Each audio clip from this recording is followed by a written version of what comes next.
Come in. Madam, আপনার একটা parcel ছিল। রনিত, ও তোমার হাজবেন্ড আর ও ডেলিভারি বয়ের কাজ করছে? ম্যাডাম, আপনার পার্সেলটা। হ্যাঁ দিন।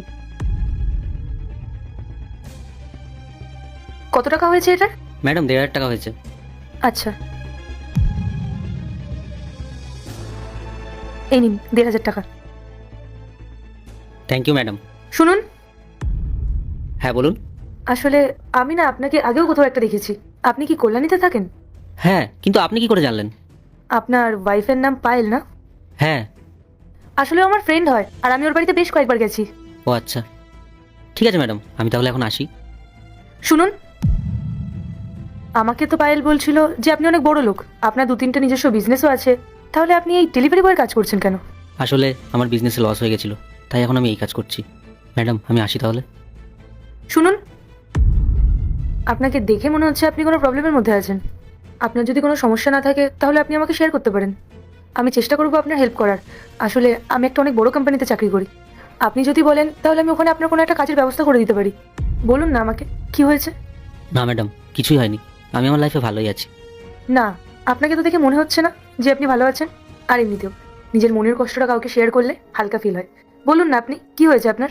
কি আর বলবো ম্যাডাম, আজকে আমি নিজের ভুলেরই শাস্তি পাচ্ছি। ভুলের শাস্তি মানে? ম্যাডাম, আমার জীবনে সবথেকে বড় ভুল হচ্ছে আমি পায়েলকে ডিভোর্স দিয়ে অন্য একটা মেয়েকে বিয়ে করেছিলাম। আপনি পায়েলকে ডিভোর্স দিয়ে দিয়েছিলেন? কেন? পায়েল কি আপনাকে ভালোবাসতো না? না না ম্যাডাম, পায়েল খুব ভালো ছিল, ও আমাকে খুব ভালোবাসতো, দোস্ত আমারই ছিল।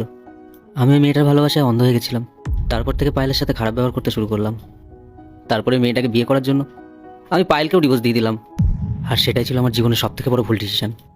ও আমার সমস্ত প্রপার্টি নিজের নামে লিখে নিয়েছিল আর আমাকে পথে বসিয়ে দিল। বুঝলাম। আচ্ছা, আপনি তো আপনার আগের ওয়াইফ মানে পায়েলের কাছে গিয়ে ক্ষমা চেয়ে নিতে পারতেন। ও হয়তো আপনাকে ক্ষমা করে দিত। আমি কোন মুখে ওর কাছে ক্ষমা চাইতাম ম্যাডাম? আমি তো অনেক বড় অন্যায় করেছিলাম। আমি যে ওকে চিট করেছিলাম। আপনি জানেন, পায়েল আমাকে অনেকবার বোঝানোর চেষ্টা করেছিল যে মেয়েটা ভালো নয়, মেয়েটা আমাকে নয়, মেয়েটা আমার টাকা পয়সাকে ভালোবাসে। ও আমাকে বলতো আমি যেন মেয়েটাকে ছেড়ে দিই, কিন্তু আমি পায়েলের কোনো কথা শুনিনি। আমি ওর সাথে বাজে ব্যবহার করতাম, ওকে ইগনোর করতাম। আমার জীবন আমি নিজেই নষ্ট করে ফেলেছি। তবে জানেন তো ম্যাডাম, আমি ভেবে রেখেছি পায়েলের সাথে যদি কখনো কোনো দিন দেখা হয়, আমি সবার আগে ওর কাছে ক্ষমা চাইবো। আমি জানি ও আমায় ক্ষমা করবে না, আমি ক্ষমার যোগ্যও না, কিন্তু তাও আমি ওর কাছে নিজের ভুলটা স্বীকার করে নিয়ে ওর কাছে ক্ষমা চেয়ে নেব। আর এমনিতেও 6টা বছর পেরিয়ে গেছে, আর আমার মনে হয় ও জীবনে অনেক দূর এগিয়ে গেছে।